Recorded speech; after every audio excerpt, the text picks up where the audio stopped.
Oula, quel est ce zoom? Salut tout le monde, bienvenue sur Verbum Vincit. On recommence la vidéo commencée en direct ici à cause de problèmes de réseau, donc en différé. On va tout reprendre à zéro. De toute façon, on n'avait pas beaucoup parlé. Et comme l'indique le titre de la vidéo, le sujet de ce soir, qui est un sujet primordial à notre époque, et très très peu mis en avant, très très peu décelé, j'ai envie de dire. Le sujet donc, c'est la dissociation dans les arts du XXe siècle. Voilà, j'ai pris ce focus parce qu'en fait, on se rend compte qu'il y a vraiment un gros tournant dans l'histoire de l'art à partir justement du XXe siècle, où les symboles dissociatifs deviennent ultra récurrents. Il y en avait avant, mais là, ça devient très prégnant, ça devient vraiment, vraiment très important dans la culture de l'art. Et si on essaye de faire un espèce de lien entre les plus grands artistes du XXe siècle, qui vont faire partie de courants très éloignés, parce que le cubisme, ça n'est pas le surréalisme, qui n'est pas l'expressionnisme, etc. On se rend compte que il y a des symboles païens, il y a des symboles antichristiques, satanistes qui reviennent. D'ailleurs, j'aurais pu mettre Miro et ses ribambelles de Unique.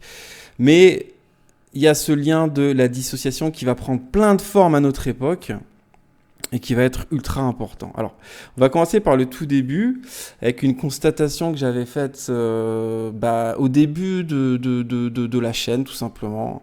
Je m'étais rendu compte, tout simplement, que l'art, ou même la représentation graphique, l'art figuratif, mais sous forme de peinture, sous forme de sculpture, sous toutes les formes possibles, y compris scriptural, y compris l'art des mots, hein, y compris même quand c'est pas un art d'ailleurs, y compris quand on utilise les mots dans un cadre hors artistique comme la philosophie ou je ne sais pas, il y en a plein d'autres. On peut dire que c'est un peu à la frontière d'ailleurs quelque part, mais bon, c'est pas du tout classé dans l'art. Il y a une volonté d'imprimer pour les serpents quelque chose dans le réel via l'inconscient collectif. Une des choses qui m'a permis de réaliser ça, c'est de comprendre les toutes premières représentations figuratives de l'histoire de l'humanité, en tout cas celles dont on a encore une trace, c'est-à-dire l'art pariétal. Et c'est-à-dire ces dessins d'animaux qu'on pouvait retrouver comme par exemple dans la fameuse grotte de Lascaux, où on a une tribu d'animaux, mais on va la retrouver, cette fameuse tribu où des animaux dessinés sur les murs de grottes ou ailleurs d'ailleurs, dans de multiples régions du monde, en Afrique, en Europe, etc. Et à chaque fois, ça va concerner la période préhistorique, entre guillemets, hein, pour résumer. Alors, comme nous l'explique cet extrait d'un histoire de l'art dont j'ai oublié le nom de l'auteur, qui est un des rares, il est assez vieux pourtant à cerner le principal, pourquoi nos ancêtres dessinaient des troupeaux sur les murs de leur grotte, c'était pour matérialiser des troupeaux autour d'eux, pour avoir à manger, en d'autres termes. Il y avait d'autres représentations récurrentes à cette période, c'est-à-dire des sexes, des femmes, des pénis, des grands vagins, surtout des vagins à l'époque, puisqu'on était encore à l'époque du matriarcat, qui a précédé notre époque, avec une transition d'ailleurs. Le culte de la Magna Mater a perduré, et perdure d'ailleurs toujours un petit peu, coucou le culte marial et la mariologie. Mais ça, c'était pour tout simplement matérialiser la fécondité, et aussi évidemment vénérer leur dieu de l'époque, hein, qui était une déesse finalement, comme on peut le voir ici avec cette Vénus de Willendorf, une des plus vieilles Vénus retrouvées de l'art néolithique ou mésolithique, je sais pas quoi, je suis pas féru, je suis pas expert en entre guillemets préhistoire. Et d'ailleurs, ça me permet de dire que les premières sculptures dont on a encore une trace, c'est ces fameuses femmes enceintes. Hein. C'est pas des grosses femmes, calmez-vous. Évidemment, c'est des femmes enceintes. Et comme je le dis depuis le début de la chaîne, pourquoi des femmes enceintes représentées, et surtout comme plus vieille représentation entre guillemets religieuse de l'histoire de l'humanité, c'est parce que les femmes étaient des déesses justement du simple fait qu'elles donnaient la vie par Dieu. Et on a mis du temps à réaliser que c'était via le rapport sexuel que la femme donnait la vie, donc via le sperme finalement, qu'il y avait cette alliance divine entre l'homme et la femme, où chacun apporte sa pierre à l'édifice pour créer la vie. Et donc on a divinisé la femme pendant des milliers d'années, plus probablement des dizaines de milliers d'années. C'est un autre chapitre, puisque là on va revenir au XXe siècle, mais donc pour citer le petit passage très intéressant, alors je ne l'avais pas lu à l'époque, je l'ai réalisé un peu tout seul, mais je pense que j'étais ni le premier, et je suis encore moins le dernier à le réaliser, tout art pictural va avoir une dimension magique. Alors, à échelle collective, il va y avoir un collectif qui va aider à imprimer ce qu'on va dessiner tout simplement. On va se cantonner à l'art pictural aujourd'hui, même s'il y aura quelques petits à côté. Et donc, plus de personnes vont contribuer à cette force psychique, plus il y aura de témoins de l'œuvre, hormis l'artiste, plus la force psychique de la figuration représentée, dessinée, sera puissante. Et donc, plus il y aura de chances de voir s'imprimer, entre guillemets, par magie, dans le réel, ce qu'on vient de dessiner. D'où le fait, encore une fois, de dessiner des troupeaux pour avoir à manger. C'est aussi simple que ça, pour l'époque. Et ça nous permet, si on tisse un lien jusqu'à notre époque, et si on se permet de constater, et c'est évident que les serpents qui sont derrière toute la culture de notre époque, de près ou de loin, qui vont utiliser des artistes parfois inconscients de leurs bases œuvres, on va dire, vont utiliser ce principe de plus il y a une force psychique derrière ma représentation ou la représentation que je fais faire, plus la foi en pensée que je veux faire imprimer dans le réel aura de chances de se matérialiser. Alors on pourrait parler des Jeux Olympiques, de Eurovision 2019 Madonna qui annonce le Covid, la guerre et compagnie. Il y a eu beaucoup d'analyses des Jeux Olympiques Paris 2024. Moi-même, j'ai fait un statut écrit là-dessus. Je vous renvoie à ce que j'ai écrit il y a pas très longtemps dans l'onglet Communauté. On a vu d'ailleurs dans la cérémonie de fermeture que le cavalier de l'Apocalypse était de retour. J'ai vu beaucoup d'analyses sur Twitter sur cette espèce de map monde qui, dans certains angles, pouvait donner un chat, pouvait donner un Anubis, un dieu, je sais pas. Non, en fait, si vous regardez bien, c'est juste encore une fois ce cavalier de l'Apocalypse, cet antichrist sur son cheval blanc tel qu'il est décrit dans Saint Jean. Très très très clairement, allez sur mon Twitter et je pense que j'aurais pu le mettre là dans le live, mais je ferai un petit statut écrit dessus demain, je pense.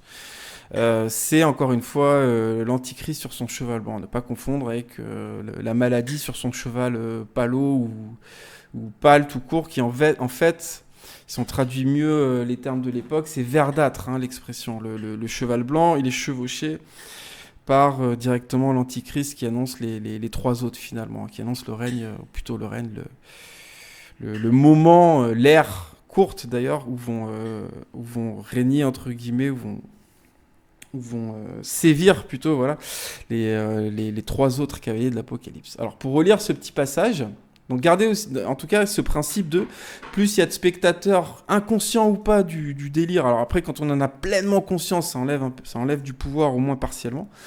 Mais même quand on a conscience que c'est louche, que c'est des symboles satanistes, si on n'a pas conscience de tout le processus magique qu'il y a derrière, qu'on l'imprime à travers nos émotions lourdes, en râlant, en pestant ou autre, même quand on n'en a pas conscience à travers des émotions moins lourdes, on fait partie du processus d'imprimation de ces forces antichristiques qui sont permanentes à notre époque depuis des siècles et des siècles, si on fait le taf jusqu'au bout. Donc, c'est pour ça, pour finir cette petite introduction, que dès les titres de livres, dès les affiches de films, dès les trailers de films, vous avez toute la symbolique qui cherche à imprimer ce qu'elle veut imprimer, qui va être placée, tout simplement. Parce qu'il y a beaucoup plus de spectateurs. Encore une fois, je l'ai répété des dizaines de fois dans les vieux lives. Et les nouveaux, écoutez cette chaîne à partir du direct numéro 12, direct avec entre parenthèses MSS. Plus il y a de spectateurs, plus il y a de nourrisseurs, un terme que j'ai trouvé qui explique bien ce phénomène de nourrir une force psychique pour la cristalliser et qu'elle se matérialise dans le monde physique, plus la force psychique aura de chances de s'imprimer dans le monde réel, de devenir réel. Alors, Pour citer ce livre, donc, les grottes paléolithiques décorées de la région franco-cantabrique n'étaient pas habitées puisque les traces d'occupation humaine ne se rencontrent qu'à leurs entrées ou non loin de là. Donc, les humains ne dormaient pas dans des grottes. D'ailleurs, il ne faut pas vivre dans une grotte. On peut finir avec des cancers du poumon parce que c'est plein d'humidité. Les peintures et incisions ont souvent été réalisées dans des salles presque inaccessibles au fond des grottes, ce qui permet de penser que ces salles étaient des sanctuaires ou des lieux de cérémonie. Alors, c'est pas parce que c'était profond que personne n'y allait. En fait, tout le monde y allait, mais dans un cadre liturgique, si vous voulez. C'était comme nos églises, tout simplement. Et tout le monde y allait. Il n'y avait pas d'athées à l'époque. Ça n'existait pas. Et furent sans doute, pour poursuivre, utilisés comme tels pendant de très longues périodes. Donc pendant des millénaires, voire des dizaines de millénaires. Il faut se contenter d'hypothèses sur la nature des croyances qui donnèrent naissance à cet art, mais puisque les sujets représentés sont, à quelques exceptions près, les animaux dont se nourrissaient ces peuplades primitives, on peut y voir des représentations magiques destinées à assurer une chasse fructueuse. Voilà, on va s'arrêter là pour cette introduction qui vous fait tout simplement comprendre que ce principe d'imprimer par la représentation graphique et autres, par le texte, etc., mais ça j'en parle dans d'autres lives, on va se cantonner principalement à la représentation graphique ici, va faire imprimer quelque chose dans le réel. Alors attention, encore une fois, ça va dépendre du nombre de nourrisseurs. Si vous êtes tout seul à dessiner un corbeau, vous n'allez pas être en face d'un corbeau dans la journée parce que vous allez être tout seul derrière votre petite force psychique. Alors après, ça ne veut pas dire que ça ne va pas arriver.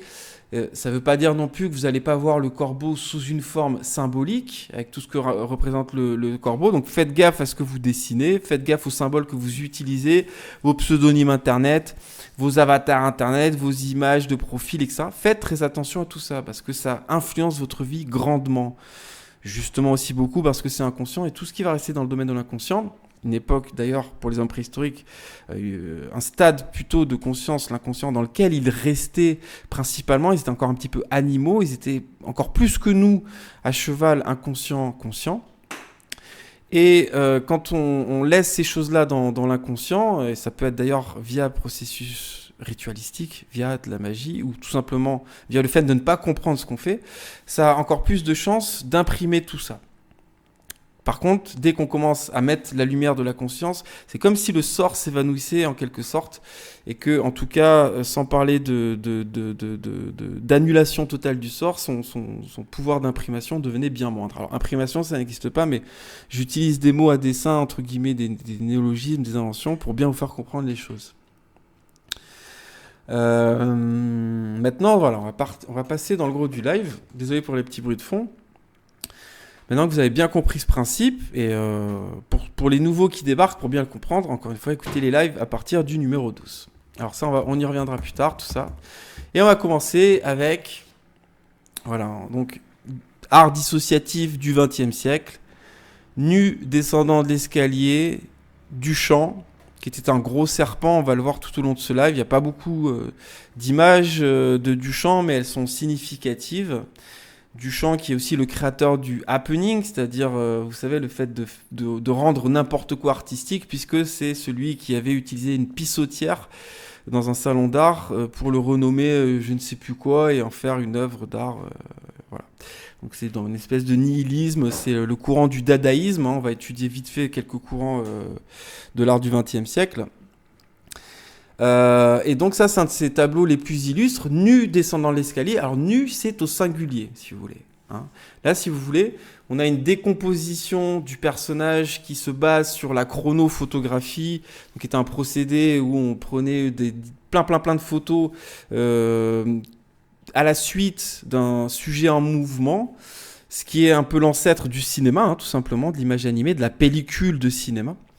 Et il s'inspire de photos de Super 8, d'un modèle nu qui descend des escaliers ou un truc comme ça, pour créer ce fameux tableau où ils sont tous représentés et en quelque sorte mélangés en même temps. C'est le même personnage, c'est le même corps qui est représenté dans toutes les étapes de son mouvement, dans un style proto-cubiste, hein, puisque Duchamp va beaucoup participer à influencer, à faire naître un peu plus tard le cubisme, hein, tous ces mouvements du début du XXe siècle, Dada, cubisme, qui prennent la relève de l'impressionnisme et tutti quanti. On a le futurisme aussi dans le même genre aussi. Donc voilà, là on a le même corps qui est dissocié en plein de corps différents, mais c'est le même corps. Ok ? Et ce principe-là, on va le retrouver dans plein de tableaux, sculptures à notre époque. On va le voir au cours de ce live, bien qu'il y aura aussi d'autres procédés dissociatifs qui vont chercher à symboliser et donc à imprimer la dissociation. Et gardez en tête aussi que les serpents vont toujours utiliser des artistes très connus, en tout cas très talentueux, et en faire des artistes très connus, des personnalités lucifériennes qui veulent être au-dessus de tout le monde et qui s'estiment déjà à la base au-dessus de tout le monde. Et donc, les arts des serpents, par tous les moyens possibles, parce qu'ils vont contrôler déjà à cette période-là tous les médias populaires, vont être vus, ces artistes et ces grandes toiles, par tout le monde. Hein ? C'est-à-dire que personne au monde à l'époque n'avait pas entendu parler de ce tableau, quasiment personne. Après, les paysans qui avaient ni radio, qui traînaient jamais en ville, on peut en discuter évidemment, il y a toujours des exceptions, même à l'époque, même à notre époque, vous arrivez avec ce tableau dans une petite commune de France pour demander si les gens connaissent ça, c'est pas sûr qu'ils connaissent, ok ? Mais en tout cas, dans les grandes villes, tout le monde connaissait ça. Et ça, donc, on est au tout début du siècle, il y a forcément des choses avant, mais bon. Ensuite, là, on passe avec du Man Ray, donc c'est la même période, c'est début du siècle.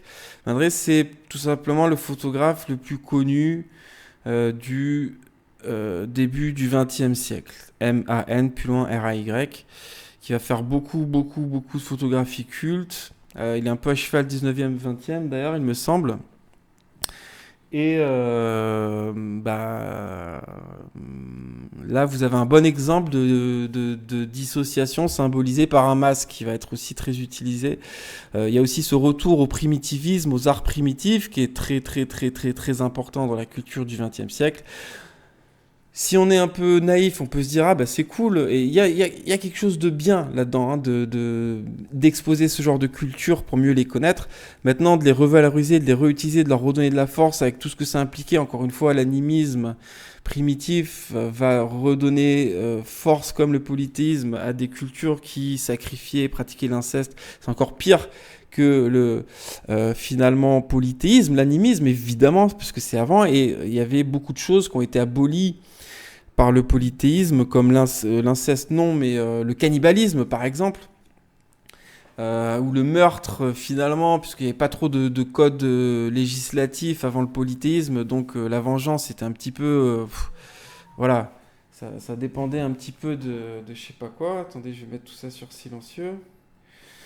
Et on voit qu'il y a une grosse période dans l'histoire de l'humanité à partir de finalement la fin de du Moyen-Âge, donc la Renaissance, où on va redonner vie au polythéisme, avec tout ce que ça implique, mais j'en parle dans tous mes lives, donc je ne vais pas repartir là-dessus. Inceste, orgie, sacrifice humain, divination... Nécromancie, vite fait, c'est un peu à cheval animisme, polythéisme, ça commence à se faire interdire par le polythéisme aussi, tout ça. Éphébophilie, etc., etc. Bon voilà, pas refaire la liste. Et au début du XXe siècle, voire à la fin du XIXe siècle, on essaye de redonner de la force carrément au symbole animiste pour redonner de la force aux forces psychiques qui vont avec, ou carrément là c'est cannibalisme. Inceste à Toko, bon, il y avait quand même des petites limites vite fait à la fin du polythéisme. Il n'y en avait aucune finalement à l'ère animiste, etc., etc. Hein, cannibalisme, j'ai déjà dit, boire du sang après une bataille pour prendre l'esprit de l'adversaire, etc., etc., etc. Et évidemment, ça va faire en sorte que tout ça revienne, même si tout ça est caché, sacrifice humain, cannibalisme, ça réexiste à notre époque, sauf que c'est même industrialisé, et c'est en partie grâce à la symbolique qui est mise en place par les loges satanistes présidées, j'ai envie de dire, par la mafia khazare finalement.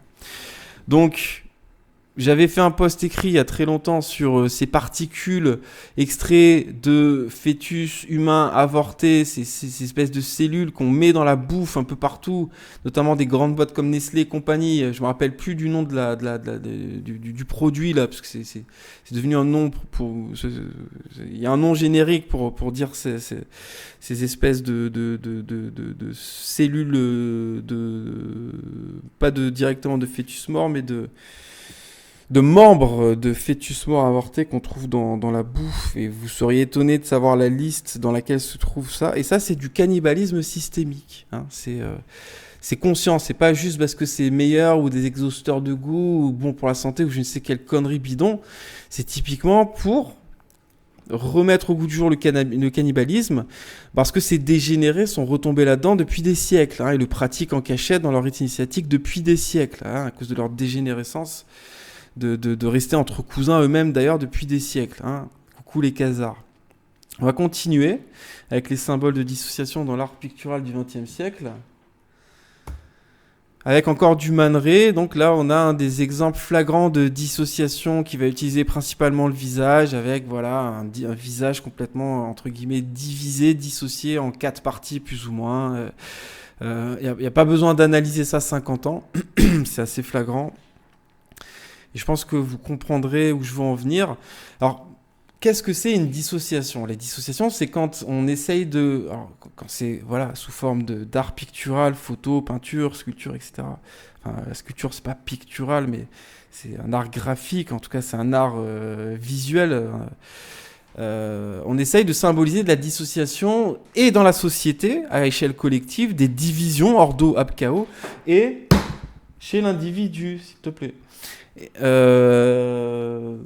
Donc plus il va y avoir de nourrisseurs, donc plus les stars qui vont proposer ces arts-là seront connus, plus il y aura de dissociation dans la société, et aussi à échelle individuelle, donc tout ce qui est alter, tout ce qui est schizophrénie en recrudescence de ouf à notre époque, bien que ce soit génétique, etc., mais surtout voilà, ces histoires d'alter, c'est complètement supporté, aidé, à échelle individuelle, aussi par toute la culture de notre époque. Hein. Et si vous avez l'œil du recul, l'œil symbolique aiguisé pour bien voir ces symboles partout, de dissociation, vous allez voir qu'ils sont partout. Ils ne sont pas uniquement dans les tableaux de Picasso et compagnie, comme on va le voir aujourd'hui, mais il y aura quelques exemples de culture populaire aussi aujourd'hui, pour bien vous faire comprendre tout ça. Il y a aussi d'autres symboles comme le papillon, mais on va rester sur ce qu'on a sous les yeux pour le moment.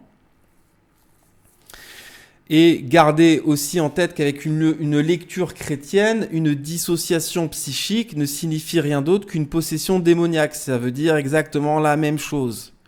Quand ta personnalité est fragmentée en plusieurs entités qui vont pas forcément être conscientes en plus les unes des autres, tu es possédé. Hein. On avait un autre jargon à l'époque, et on n'avait pas eu 150 ans de psychologie, de psychanalyse, mais c'est exactement la même chose. C'est pour ça que pendant toute la Bible, tout le Nouveau Testament, Jésus réunifie les possédés. Hein. Il leur fait toucher, réatteindre l'unité divine dans leur corps physique et dans leur corps psychique. Et ils ne sont plus divisés, hein, comme Marie-Madeleine qui est possédée par 7 démons avant de rencontrer Jésus. Après, elle n'a plus qu'une seule âme, et c'est l'âme de Marie-Madeleine. Hein. Voilà. Donc comprenez bien les choses. Allez, on va faire un peu dans le pêle-mêle aujourd'hui. Là, on a du pop art avec un autre exemple de dissociation de la part du très célèbre Andy Warhol, un énorme serpent. Donc là, on est plus dans les années 50, avec Marilyn Monroe x9, avec des teintes différentes, mais c'est la même personne. Encore un autre procédé pour symboliser la dissociation et donc la matérialiser dans la psyché collective. Encore une fois, comme j'ai dit, à échelle individuelle, ça peut créer des alters ou des micro-alters, des espèces de petites personnalités qui vont pas être non plus psychiatriques, mais voilà, vous allez pas forcément le conscientiser, mais vous allez avoir une part de votre personnalité négative qui va plutôt avoir trait au monde du bas psychique, la tristesse, la colère, le ressentiment, la haine, la vengeance, ou que sais-je encore de bas, hein, de lourd. Hein. Et si vous baignez dans cette culture tout le temps, elle va vous aider à créer malheureusement ce genre de dissociation en vous. Ok ? Il y a des personnes qui sont plus fortes que d'autres. Attention, il y a des personnes qui vont baigner longtemps dedans, ça va pas beaucoup avoir d'emprise, mais la plupart du temps, les gens pensent que ça a zéro emprise sur eux, alors que ça en a beaucoup. Même les gens qui pensent qu'ils sont très très forts, il y a toujours une petite emprise. C'est toujours des choses significatives. Vous allez péter un câble de manière injuste avec un proche à un moment donné et le faire de manière régulière, sporadique. Alors que sans toute cette dissociation psychique collective en permanence sous vos yeux, ça ne va pas forcément se produire, tout simplement. Si on reste dans des énergies christiques, qu'on lit la Bible, et notamment surtout le Nouveau Testament correctement, et qu'on arrive à comprendre que tout cela nous est interdit en tant que chrétien, en fait, on doit le fuir, tout ça, à part pour le dénoncer, à part pour le montrer, on doit vraiment le fuir et pas lui donner de la force. Voilà, quand on a bien compris les choses, on a compris tout ça, on a compris ce que c'était aussi le vrai christianisme à notre époque, qui prend aussi en compte le satanisme systémique de notre époque. Si on l'intègre dans notre vie au quotidien, est-ce qu'on est vraiment chrétien parce qu'on fait vivre des forces satanistes à échelle collective ? Non. En fait, non. Qu'on le veuille ou non, il va falloir tirer un trait sur tout ça.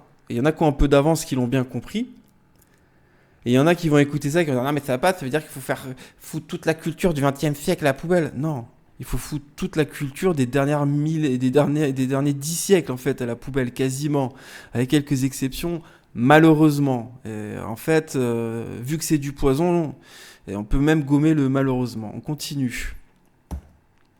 On continue avec le surréalisme de Dali. Pareil, je sais pas, c'est les années 40, 50, 60. Le surréalisme, c'est un peu la suite logique du reste, du dadaïsme, qui était déjà très surréaliste au début du siècle. Et là, pareil, on a une espèce de grosse dissociation où plus ou moins 3 corps sont mélangés, et encore, on pourra en voir d'autres, avec une espèce de gros visage de profil dont le nez sert de repose-pied finalement, une espèce de corps féminin qui semble s'en émanciper et qui semble renifler une paire de testicules à pleine narine, qui lui-même fait partie de cette espèce de corps en 3 parties. Et ça aussi, c'est très très très très très récurrent dans l'art contemporain chez Dali, mais chez plein d'artistes contemporains. On a des mélanges de corps qui vont symboliser cette dissociation, ou des visages composés de plusieurs visages finalement. Ok. Pareil, Dali, un autre exemple de dissociation très prisé dans la culture des serpents, c'est la division cellulaire, on pourrait dire, la division parcellaire d'un visage ou d'un corps. Là, donc, on a un visage féminin en l'occurrence, qui est divisé en plein de sphères différentes. Donc, le corps, c'est le corps, le visage, c'est la tête, c'est le symbole du siège de l'âme, tout simplement. Donc, de la psyché. Quand on veut symboliser la psyché dans le corps humain, ça va être souvent le cerveau, parfois le cœur, mais souvent le cerveau, la tête, je veux dire, avec le cerveau inclus. Et donc le visage, puisque le visage, c'est là-dessus que vont se lire toutes les émotions. Vos expressions s'inscrivent sur votre visage. On continue, mais là, voilà, il n'y a pas besoin de rester 1000 ans. Le visage est complètement divisé pour matérialiser une division psychique. Alors, Picasso qui va nous faire le même procédé à peu près toute sa carrière. Alors, Picasso, il a beaucoup utilisé l'art primitif. Il a beaucoup utilisé l'art païen aussi. Il a dessiné beaucoup de petits pans. Il a utilisé beaucoup de masques africains, de pans. Donc, ce dieu satirique, partouzeur, orgiaque, éphébophile, etc., sacrificateur humain, qui était Pan, comme tous les autres dieux de l'époque d'ailleurs. Il a utilisé ce procédé de manière très récurrente, mais il a aussi dessiné Guernica avec un taureau et un gros œil unique en haut, et beaucoup de dissociation à travers le visage. Là, vous voyez que le visage est divisé en plusieurs couleurs, en plusieurs parties. On est proche du cubisme, là, c'est un peu après le cubisme ici. Et on voit que les yeux sont différents, la bouche est de profil alors que le visage est de face. Il mélange tout en fait, il mélange les couleurs, il mélange les formes, il mélange les perspectives, les degrés de perspective, de profil, de 3/4, de face. Il va décompartimenter les visages avec des gros traits noirs comme si le visage était un puzzle. Et c'est très moche, il faut le dire aussi, c'est très moche. Ça dégage quelque chose d'assez sombre, d'assez triste, d'assez décomposé. Et en vérité, ce genre d'artiste n'aurait pas dû, dans un monde normal, devenir aussi célèbre. Ça se brûle normalement, vu ce que ça cherche à matérialiser. Toujours Picasso, un autre exemple. Désolé, c'est un peu petit. Je vais essayer de zoomer un peu plus. Hop. Avec... Voilà, pareil, le même procédé, des couleurs différentes. Le bout du menton en jaune, la bouche rose, un œil rose avec des paupières à droite, un espèce d'œil violet sur remontoir. Bon bref, voilà, un visage complètement, encore une fois, dissocié, sur fond de briques rouge et noir.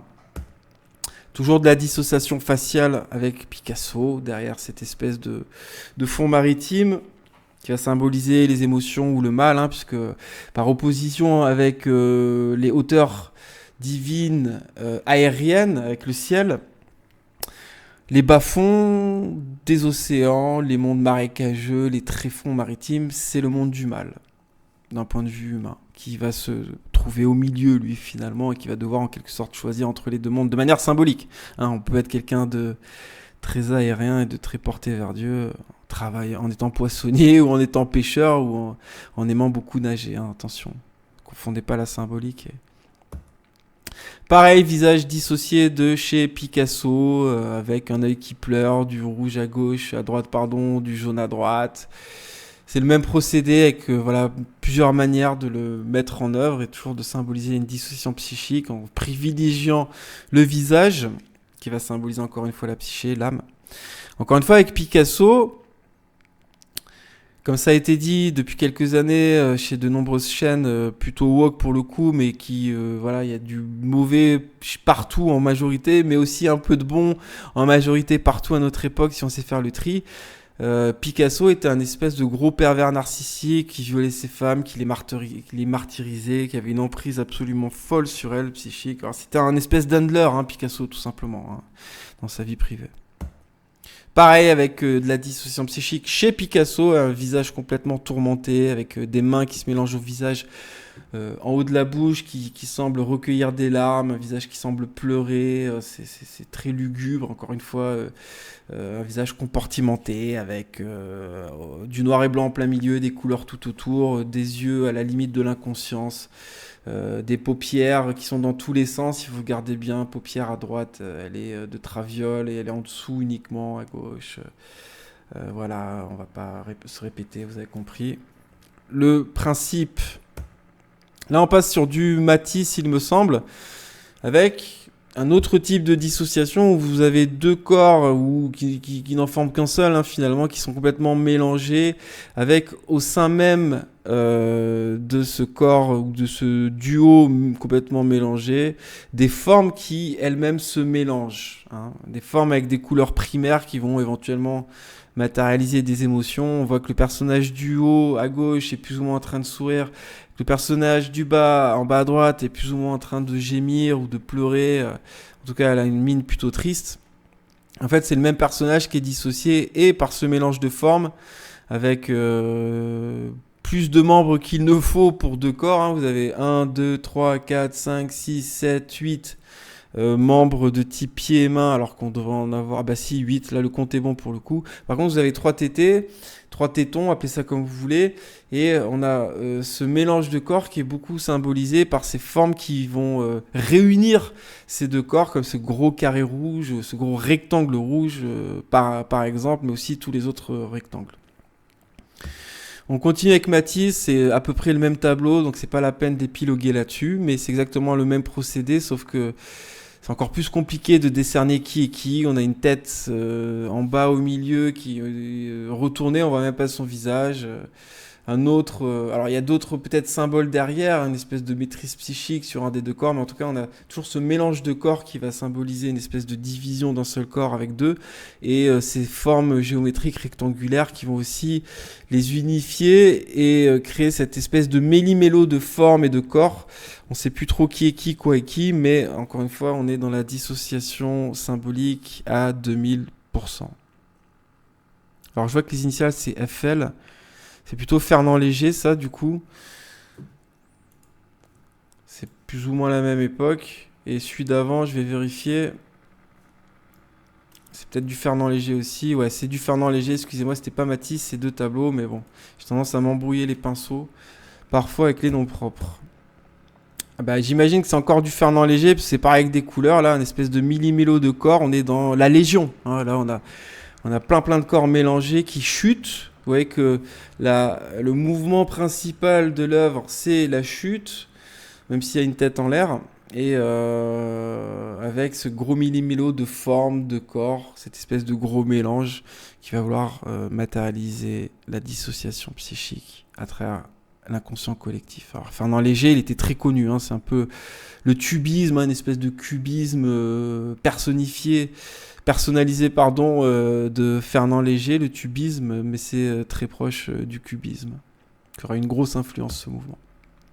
Alors là, on est du côté du douanier Rousseau. Est-ce que j'ai besoin de commenter ça? Il y a beaucoup de symboles, mais est-ce que j'ai besoin de les commenter, hein? Un enfant géant qui fait la taille d'un arbre, qui tient une marionnette de type sorcier casard au niveau des couleurs. Bon, ça c'est un peu du freestyle pour le sorcier casard, mais une espèce de bouffon, tout simplement, une espèce de fou du roi, une espèce de fou, hein, tout simplement. Et l'enfant qui tire une mine patibulaire et qui a un gros stock de fleurs dans son linge, contrôle la marionnette. Donc là, on est pareil dans un espèce de jeu symbolique de dissociation, parce que si vous voulez, l'espèce de fou du roi qui est à ses mains, c'est un alter, hein, tout simplement. C'est un alter du gamin. Donc, posez-vous la question, pourquoi un peintre du milieu du XXe siècle, ou du début, je ne sais même plus, peint ce genre de choses? Qu'est-ce qu'il veut vraiment symboliser? Je pense qu'on a entendu beaucoup de théories chez les plus grands critiques d'art de tous les temps, en tout cas du XXe siècle, sur ces espèces de débilité, ou plutôt ce symbolisme complètement satanique, il faut le dire, avec du tout et du n'importe quoi. Bah, là, vous avez avec cette émission la vraie volonté de l'artiste, avec des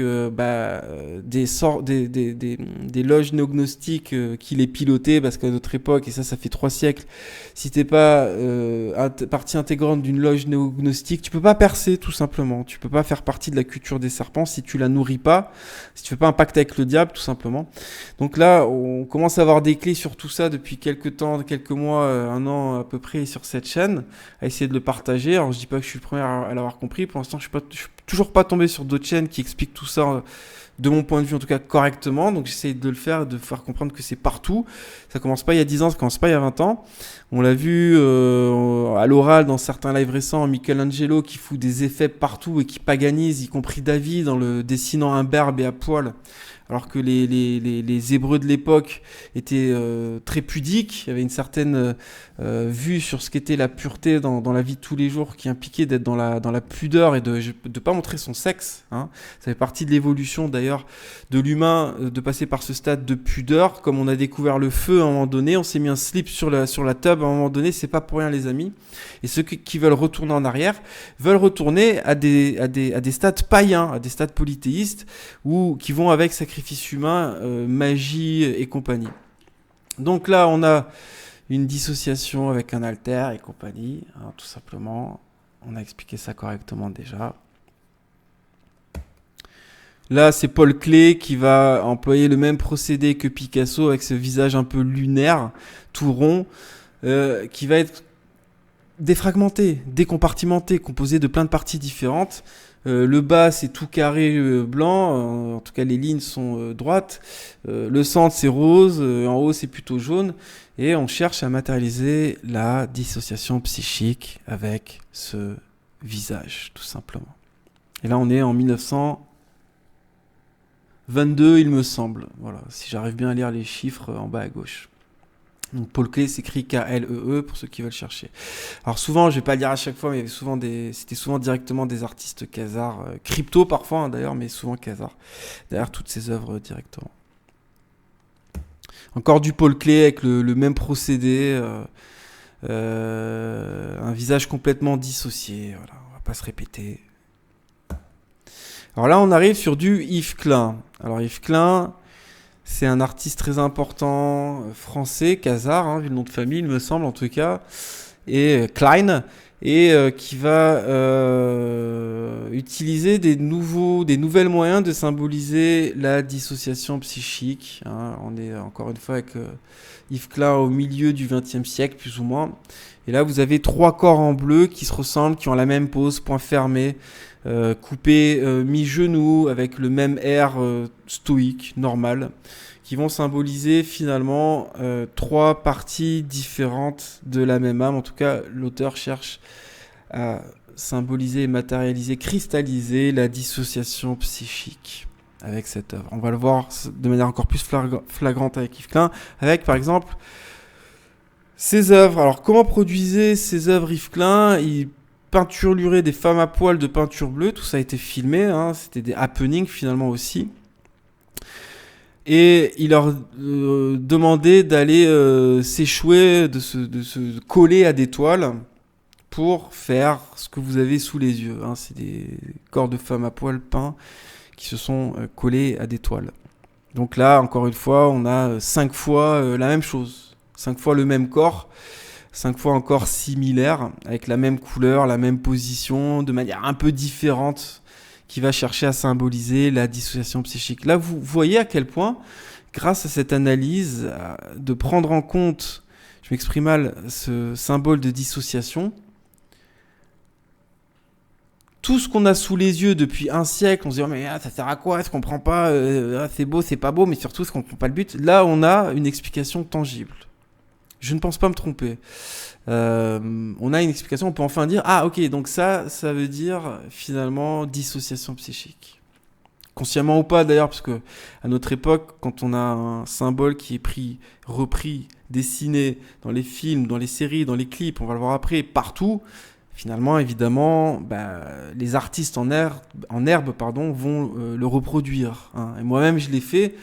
Donc, voilà, que celui qui n'a jamais péché ou fait du mal sans faire exprès me jette la première pierre. Là, il ne s'agit pas de juger, mais il s'agit de dire ça, il faut arrêter. Y compris de le reproduire nous-mêmes, mais surtout de le faire vivre.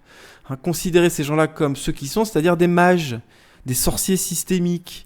C'est comme ça qu'ils se voyaient, ces gens-là. Hein. Faut bien le comprendre. Et je vous renvoie au tout début du live où on avait cette citation qui nous parlait de l'art pictural pendant la préhistoire, pendant le paléolithique, le néolithique, etc. En tout cas, le néolithique et avant le mésolithique, je crois, je me rappelle plus bien des périodes de la préhistoire, excusez-moi. L'art, c'est de la magie qui va matérialiser quoi qu'il arrive. Encore une fois, si vous êtes tout seul à dessiner un œil unique dans votre chambre, vous n'allez pas avoir le Dajjal derrière votre dos directement. Il y aura une influence, donc je vous recommande vraiment de ne pas le faire. Mais par contre, si quelqu'un dessine un œil unique caché dans une affiche et que l'affiche, elle est au cinéma partout dans le monde et que tout le monde passe devant, ça va renforcer très puissamment le pouvoir du Dajjal, le pouvoir de l'œil de la pyramide, c'est-à-dire le pouvoir des élites de la mafia Khazar sur la plèbe. On continue avec du Yves Klein, mais c'est pareil que le tableau d'avant, c'est juste une autre toile avec le même procédé, ça sert à rien de passer 1000 ans dessus, on a juste, voilà, c'est plus foncé à gauche, c'est moins...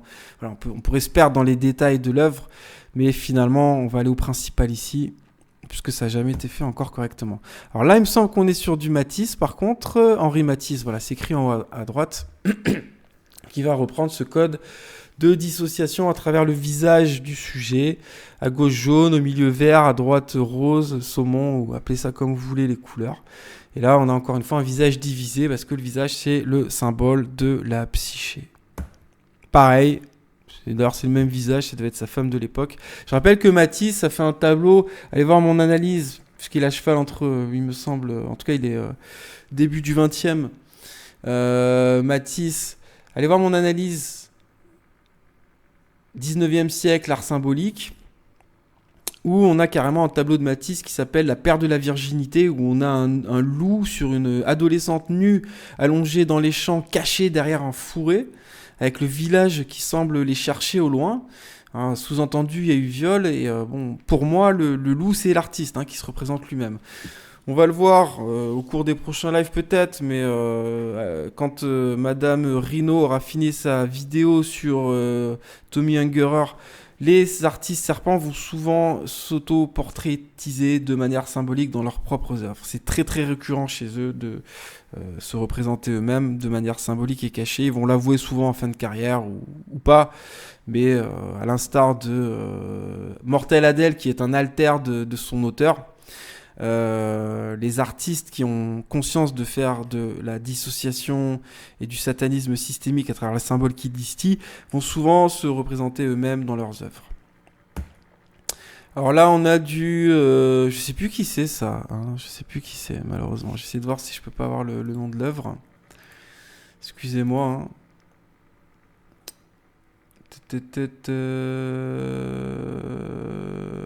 Où c'est les infos? Informations sur le fichier. Chagall, ah oui, je déteste Chagall, c'est pour ça que je l'avais pas en tête, je trouve ça hideux. Et encore, c'est pas la pire. Dire que cet homme-là a dessiné dans des chapelles, hein, mais à l'instar d'un Michelangelo qui a dessiné de la paganerie cachée dans la chapelle Sixtine. On fera un live sur Michelangelo un jour. C'était un gros pédéraste. Là, on a du Chagall, donc voilà, qui était pseudo-chrétien. Alors, là, on a une espèce de visage en haut qui, finalement, est ouvert sur tout le reste, et qui se mélange à tout. Il n'y a pas de contours qui vont le fermer, finalement, et tout reste ouvert, et tout s'y mélange. Si vous regardez là, vous avez une espèce d'œil. Il y a beaucoup d'œils uniques, comme chez Miro, qu'on ne verra pas aujourd'hui. Là, vous avez un œil unique, un œil unique, un œil unique, un œil unique.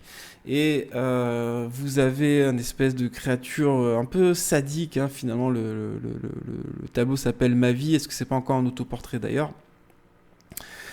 avec une femme à poil qui tient une palette, on sait pas trop pourquoi, hein, sachant que Chagall était un homme, et que c'était lui qui peignait avec modèle. Et donc cette espèce de mélange de tout, y compris de visages. Hein. Et là c'est très flagrant si vous regardez bien au milieu à droite, avec trois visages qui sont mélangés. Hein. Dissociation égale aussi mélange de visages, dissociation psychique, mais aussi ce mélange un peu moins flagrant, mais non moins réel de visages, avec celui qui est en haut et celui qui est au milieu à gauche. On continue l'aventure. Avec encore du Chagall. Alors là, c'est juste pour dire que derrière cette espèce de vierge bleue et blanche, hein, les couleurs de la vierge, quand on a bien compris, il y a une espèce de dragon rouge. Hein. Et là, en fait, c'est, si on comprend bien la symbolique, qui s'appuie beaucoup sur l'Apocalypse de Saint Jean pour matérialiser l'Apocalypse tout court. On a des représentations de la mère de l'Antichrist à tir-larigot à notre époque, que ce soit Scarlet Witch, donc la sorcière rouge des films et BD Marvel, mais il y en a toute une palanquée, on en verra une autre un peu plus loin après chez les expressionnistes. Mais là, clairement, on a le dragon rouge de l'Apocalypse, qui est un symbole de l'Antichrist, qui est l'Antichrist symbolisé dans Saint Jean, avec une espèce d'accouchement qui sort de la tête d'une figure mariale qui est donc une anti-vierge, hein, on pourrait dire tout simplement. Alors là, on a une artiste qui s'appelait Niki de Saint-Phal, qui était donc une femme et qui se représentait elle-même avec un espèce de serpent. Le serpent lui-même est complètement dissocié parce qu'il est compartimenté en plein de couleurs, voire formes différentes. Je ne vais pas parler des œils uniques qu'on retrouve dans les deux têtes de serpent qui sont de profil, mais on voit qu'elle a représenté le serpent sur elle-même, et donc on a une espèce de 3 en 1 finalement, là, avec le gros serpent sculpté du devant, le serpent dessiné sur son visage et elle-même. Les trois formes, les trois entités sont plus ou moins collées, même elles sont collées tout court.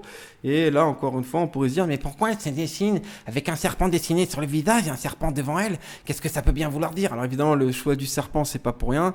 Mais voyez aussi ce symbole de dissociation pour dissocier le monde. Hein. Et c'est pas la peine de me sortir dans les commentaires le narratif de ils ont beaucoup souffert étant jeunes et tout, parce que beaucoup de serpents ont menti toute leur vie, notamment à propos de leur enfance et de leur passé. Donc moi, ce qui m'intéresse, d'ailleurs, au-delà de leur propre état de conscience, parce que certains vont le faire sans en avoir conscience, c'est qu'est-ce qu'ils mettent en place, qu'est-ce qu'ils cristallisent et matérialisent sur Terre à travers les symboles qu'ils distillent. Pour certains artistes, on est sûr, c'est conscient. Pour d'autres, on peut se poser la question tout simplement parce qu'on les a pas encore assez étudiés. Moi, je vais pas passer non plus ma vie à étudier la vie de tous les trublions satanistes, qu'ils en aient conscience ou pas, qui sévissent dans notre culture depuis 1000 ans. Mais l'important, c'est la magie. Est-ce qu'elle marche? Oui. Est-ce qu'ils ont du succès? Oui. C'est des personnes qui ont eu succès sans limite. Niki de Saint-Phal, peut-être vous ne connaissez pas, mais personne qui étudie l'art à notre époque et depuis 50 ans ne peut passer à côté de Niki de Saint-Phal, qui était d'ailleurs, je crois, la compagne de Yves Klein, ou en tout cas de Tinguely, ou je sais plus quel Trouffignon qui doit moisir en enfer actuellement. Alors, encore du Niki de Saint-Phal avec, voilà, vous voyez son bras situé à droite de l'image quand on est observateur, qui est en train de devenir une forme abstraite, finalement un peu... j'allais parler de tissu d'araignée vite fait, mais voyez ce que vous voulez. J'ai rien à fiche au final, du moment que vous captez le principe de dissociation. Avec ce personnage noir qui devient une espèce de forme abstraite jaune, finalement, qui pointe vers le haut, le tout sur triangle noir. Personnage qui a une robe un petit peu dissociative aussi, fait d'avoir toutes ces couleurs et d'avoir un sein avec un Sacré-Cœur un peu marial, vu les couleurs blanc et bleu, en étant elle-même une Vierge noire finalement, et d'ailleurs le symbole de la Vierge noire, on en parlera un jour, et l'autre sein qui est plutôt peinturluré de toutes les couleurs.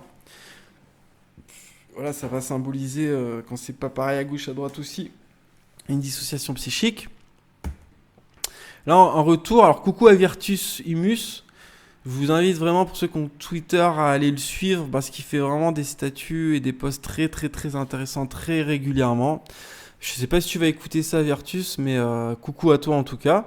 Et là, qu'est-ce qu'on a? On a Marcel Duchamp, monsieur Pissotière et monsieur Nu descendant de l'escalier, qui est un des premiers travelots connus de l'histoire de l'humanité. Voilà. Là, on a Rose.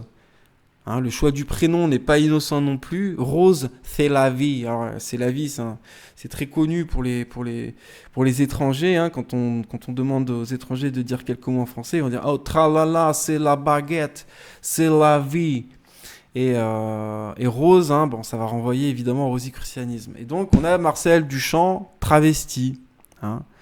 Et travestissement et art moderne, c'est une belle histoire d'amour aussi, et c'est une dissociation psychique. Évidemment, quand t'es un homme et que tu te maquilles en femme, on est dans la dissociation psychique à 2000%. Et je rappelle encore une fois que le Rébit, R-E-B-I-T-S, de l'alchimie rosicrucienne, mais du rosicrucianisme tout court, qui est une espèce de symbole kabbalistique rosicrucien, la Kabbale, l'émissaire de la Kabbale, le Baphomet, tout ça c'est de l'androgyne. Ils ont toujours les deux sexes. Ils sont toujours nichon plus kiki. D'ailleurs, à notre époque, on a beaucoup d'hommes qui se font opérer pour avoir des seins, qui se font opérer pour avoir des voix de femmes, qui se font opérer pour tout, mais elles gardent leur kiki 9 fois sur 10. Ça existe, les chirurgies pour avoir un faux minou, mais la plupart du temps, les hommes qui se travestissent et qui se disent femmes, ont des kikis, donc on est en plein dans le Baphomet d'Eliphas Lévy. L'espèce de bouc hermétique qui pointe en haut en bas avec une paire de gros seins et à la fois une espèce de pénis caducé d'Hermès.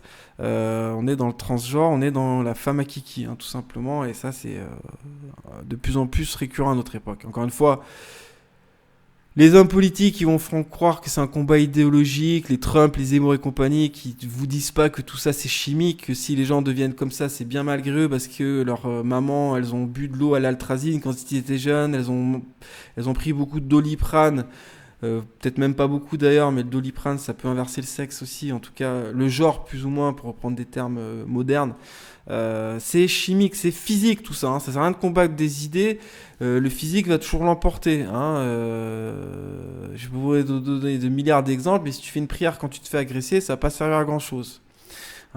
Avant oui, après aussi, pendant, y a d'autres choses qui marchent mieux. La fuite, par exemple, je vous encourage pas forcément à vous battre. Ou hurler si vous êtes une femme, si vous subissez une agression sexuelle, vaut mieux hurler que crier par exemple. C'est peut-être pas le meilleur exemple, il y a peut-être d'autres choses et mieux à faire, mais bon, ça va dépendre beaucoup des conditions, du contexte spatio-temporel finalement. Donc, gardez en tête que ces gens-là sont des acteurs et que si on te dit pas il y a de l'atrazine de partout et tant qu'on en bouffera, il y aura pas moins de trans sur Terre, c'est du pipeau. Hein. Ceux qui restent sur les idées, sur la politique, sur l'idéologie, voire même sur le religieux uniquement là-dessus, soit ils sont ignorants, il faut le savoir bien sûr, soit c'est des gros acteurs, et les Trump, Zemmour et compagnie, ils font partie du système, c'est des gros acteurs. Encore une fois, ça sert à rien de combattre quelque chose d'idéologique si c'est physique. Hein, ça équivaut à se battre contre une armée avec des épées et des mitraillettes quand toi-même tu n'as qu'un cure-dent dans la main. Hein. Alors là, je sais plus trop qui c'est, mais pour signifier que... Ah oui, ça c'est Balthus. On va faire un petit point du côté de Balthus. Un peintre français célèbre, apparemment pédo, hein, suivant l'histoire de la rue du Bac, etc. Le miroir va souvent symboliser aussi une dissociation psychique. Là, vous voyez, on a un personnage enfantin à gauche qui se regarde dans un miroir, ou alors c'est une brosse, mais elle la tient comme un miroir, elle semble s'y regarder. Hein. Moi, je pense que c'est plutôt un miroir. Et derrière un chat, et voilà, c'est une espèce de dissociation psychique. À travers le filtre du miroir, on devient un chat noir, symbole de sorcellerie. Ça veut pas dire que les chats noirs dans la vraie vie sont des symboles de sorcellerie, mais quand ils sont dans la culture des serpents, oui. On va continuer avec Balthus et surtout montrer qu'il y a beaucoup de pédophilie derrière Balthus, avec des enfants un peu adultes, avec des positions bizarres, avec des vêtements qui semblent être couleur chair, comme ici, avec des espèces de jeux, je te casse quelque chose dans le dos, même si c'est que des cartes. Bon, c'est assez innocent, mais plus on regarde le tableau de Balthus comme celui-ci, plus on peut se dire, mais gros, pourquoi t'as vu une gamine en adulte et tu l'as fait poser pour toi, en fait? Qui fait ça? On peut se poser des questions. On peut se poser des questions sur Balthus. Et justement, on va lire un article qui parle de lui, publié dans Challenge. Or, l'inceste est toujours une construction collective. Mathilde Brasilier, qui est fils d'artiste maçon, on pourrait dire, il me semble, a été l'une des toutes premières françaises victimes d'inceste, en tout cas publiquement, de l'âge de 3 à 10 ans, à s'exprimer publiquement sur les faits. Voilà. Elle a décidé aujourd'hui d'aller beaucoup plus loin en évoquant les acteurs de l'univers incestuel familial, amical et relationnel, du théâtre bourgeois germano-pratin, je ne sais pas ce que ça veut dire, des années 50 à aujourd'hui.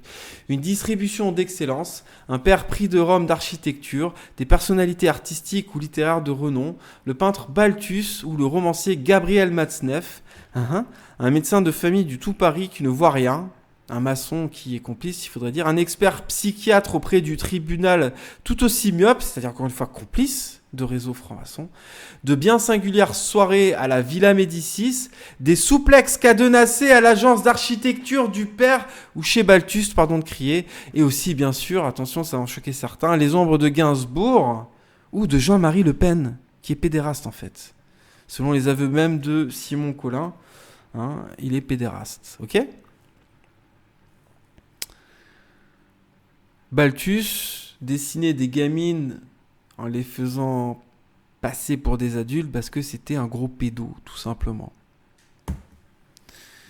Venons-en à un autre blindage autour de cet univers incestuel, le cercle des amis proches de votre père qui était alors pour certains connus pour leur penchant pédophile ou leurs attirances pour les figures préadolescentes. Donc là, c'est la victime, hein, qui s'appelle donc Mathilde Brasilier, qui est interviewée ici.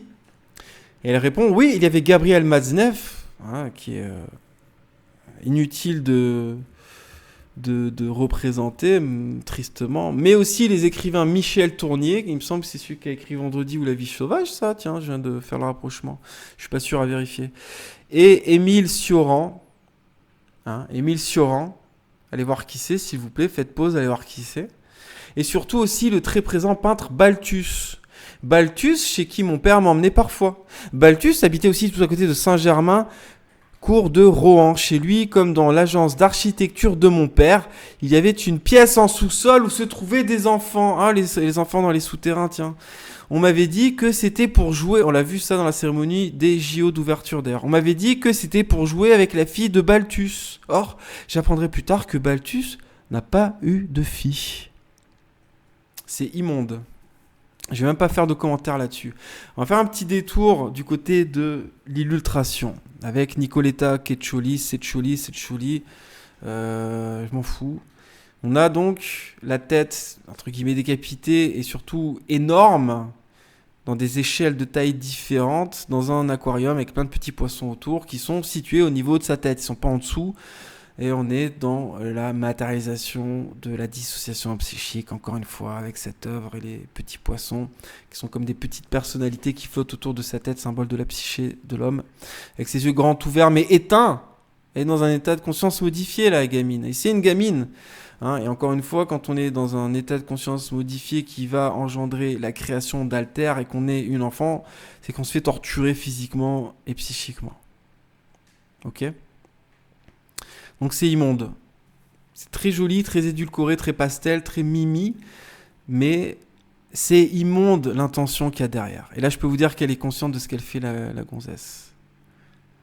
Et j'imagine qu'il y a un narratif de pseudo-victime derrière, mais qui, quand on est victime, reproduit ce genre de choses à l'infini ?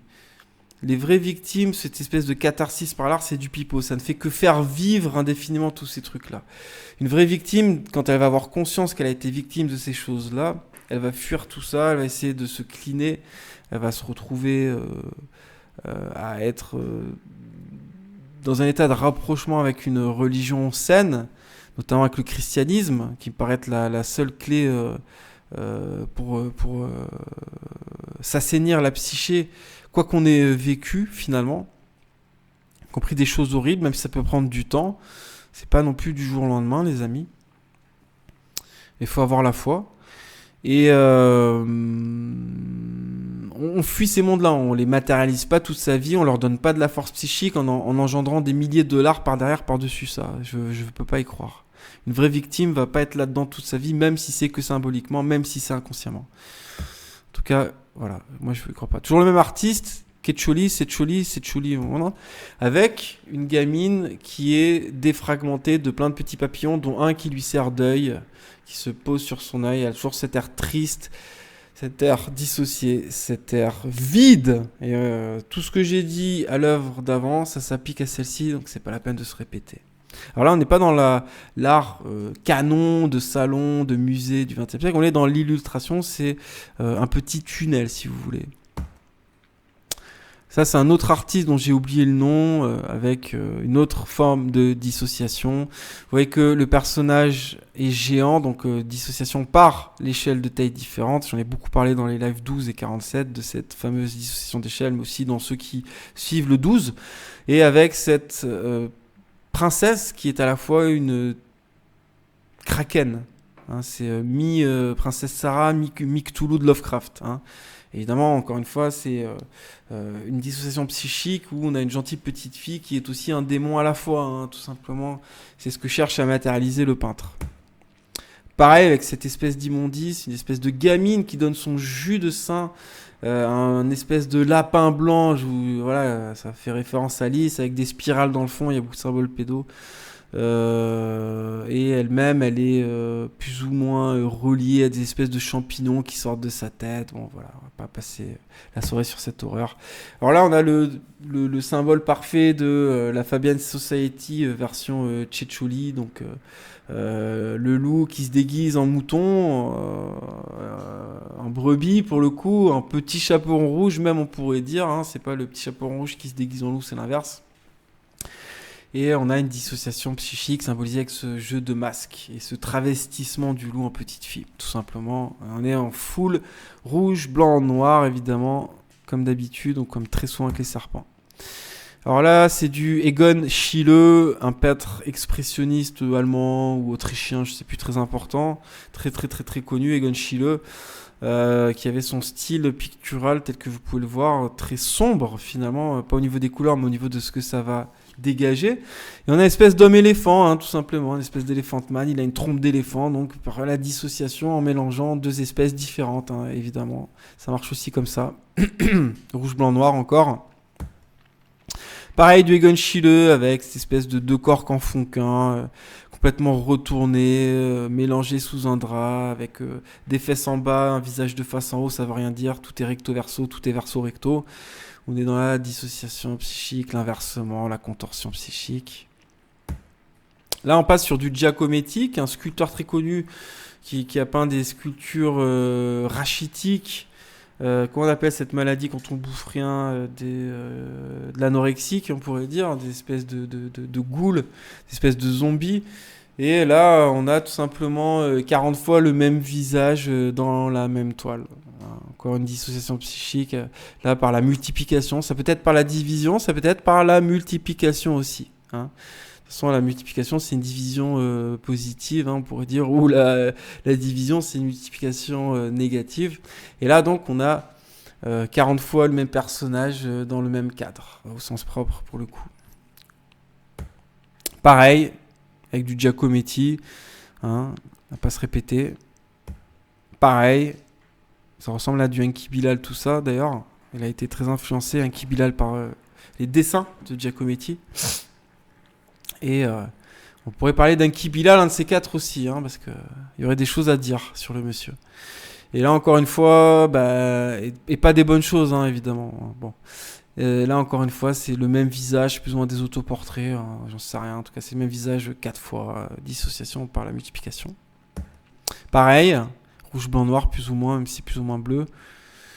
Vous pouvez gommer le rouge, blanc, noir, hein, d'ailleurs, peu importe, mais pareil pour la dissociation.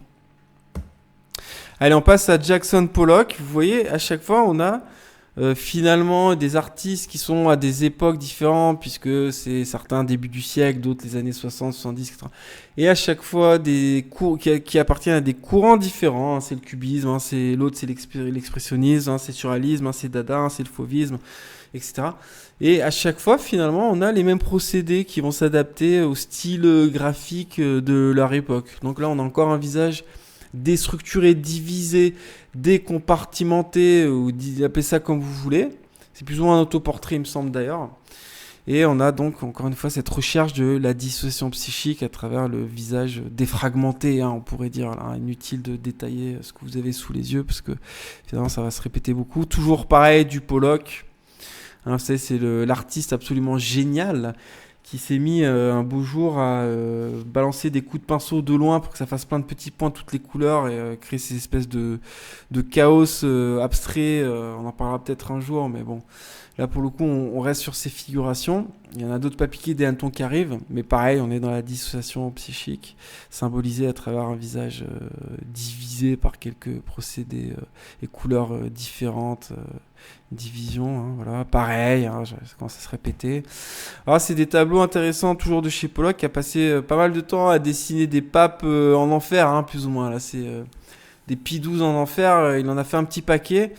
Le Pollock, je sais pas s'il a dessiné que Pie XII d'ailleurs, mais là, voilà, c'est un pape complètement damné, anti-christianisé, qui est plus ou moins dans les flammes de l'enfer, en train de hurler, là, hein, et néanmoins sur son trône. Et il y a quand même cette idée de dissociation parce qu'il y a ces traits qui vont diviser et le corps et le visage du personnage.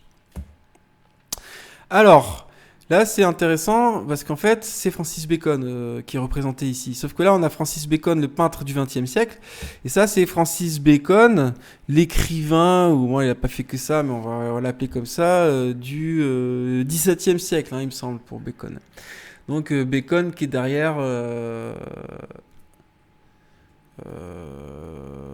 je confonds à chaque fois avec Thomas More. Attendez, je vais vérifier.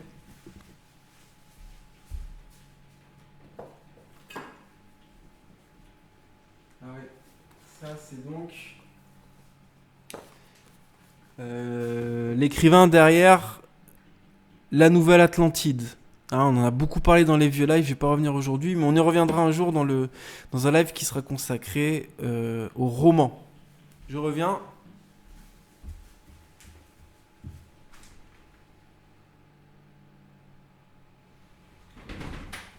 Nouveau rentrée.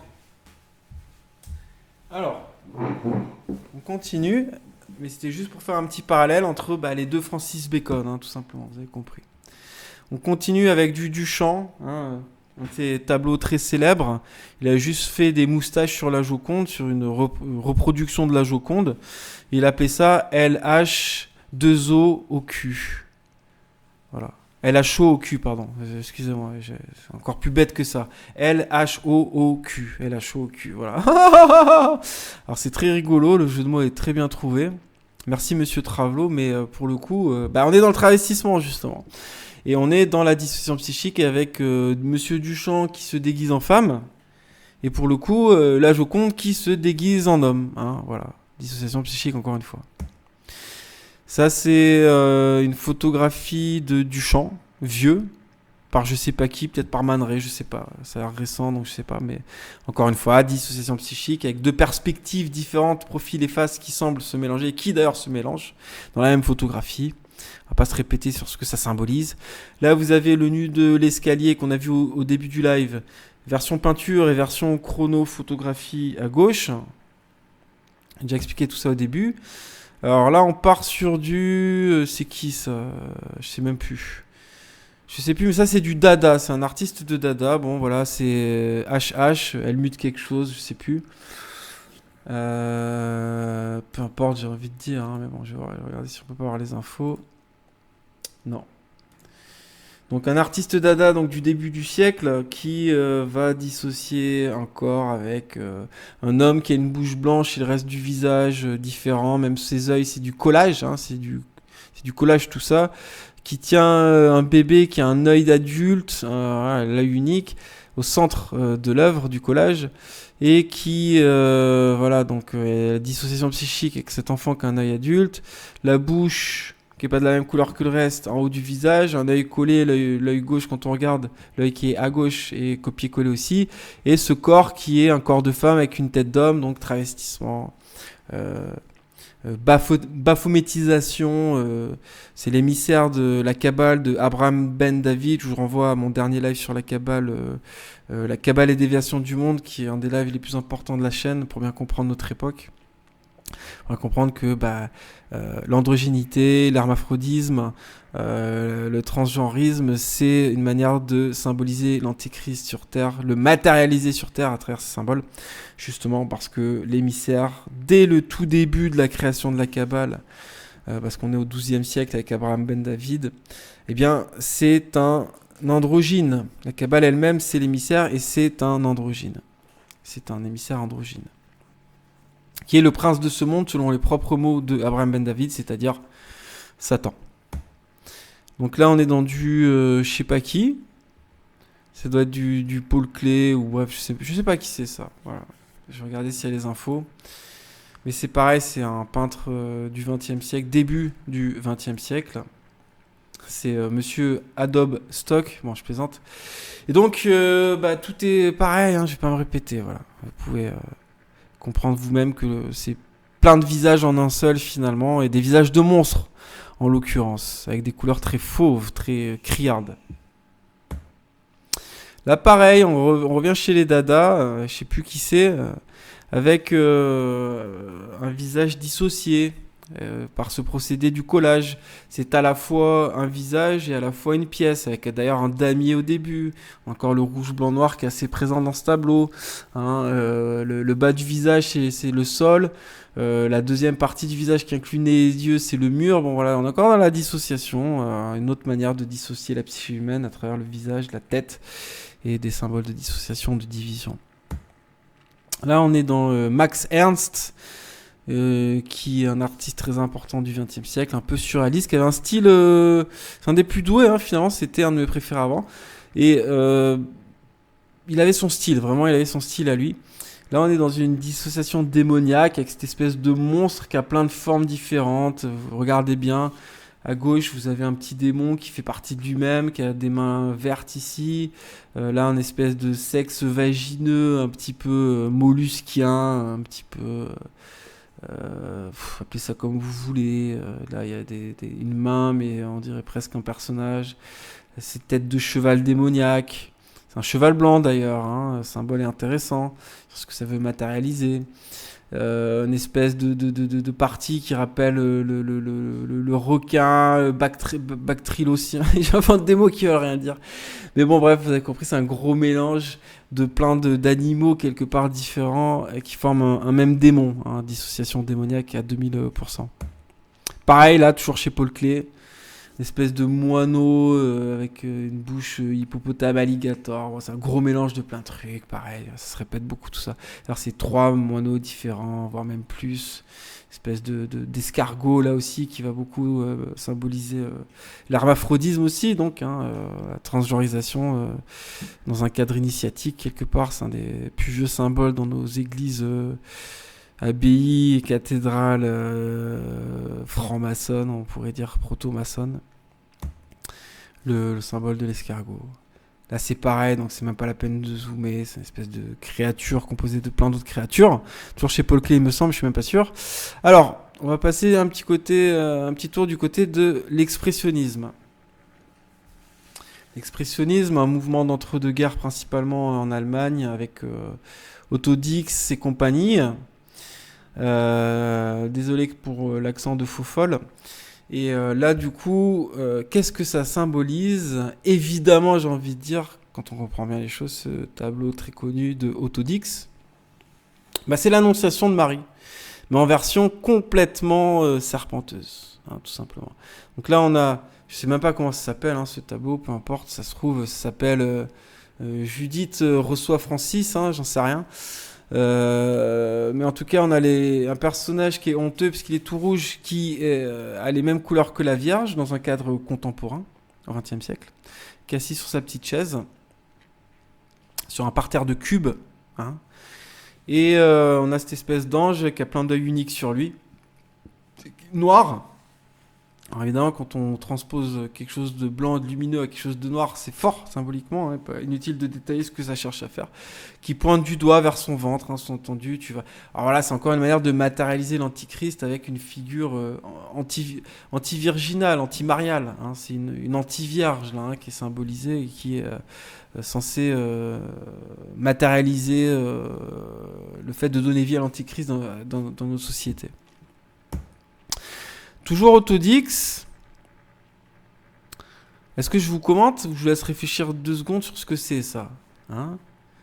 C'est la grande prostituée, c'est la dame rouge, c'est encore une fois la mère de l'Antichrist dans l'Apocalypse de Saint Jean qui est tout en rouge, qui est écarlate, hein, comme on dit. Alors, au premier degré, c'est censé symboliser une prostituée de Berlin.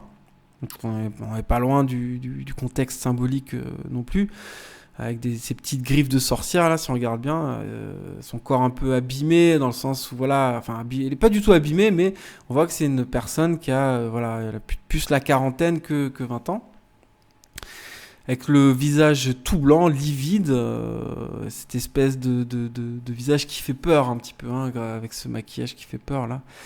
Et donc tout est rouge, hein, tout est rouge, y compris elle-même, et encore une fois c'est la sorcière rouge telle qu'elle est décrite dans Saint Jean, qui est la mère de l'Antichrist, hein. Vous savez, il y a cette espèce de trinité du diable aussi, qui inverse la nôtre, avec Satan qui, à travers une espèce d'anti-vierge dans l'Apocalypse, en tout cas, va donner vie à l'Antichrist. Mais en fait, c'est plus ou moins 3 fois le même personnage. Alors plus de 3 fois, mais parce que le symbole de l'Antichrist, on va le retrouver à travers le dragon rouge, par exemple. Mais c'est 3 fois le même personnage. C'est un petit peu Satan équivaut Dieu. En tout cas, la Vierge, je vais préciser ma pensée, c'est l'anti-vierge, la sorcière rouge. Et l'antichrist, c'est une manière d'inverser le Christ. Et pour symboliser l'Esprit Saint, on a le faux prophète finalement dans l'Apocalypse de Saint Jean, qui fait des miracles et convainc même les élus.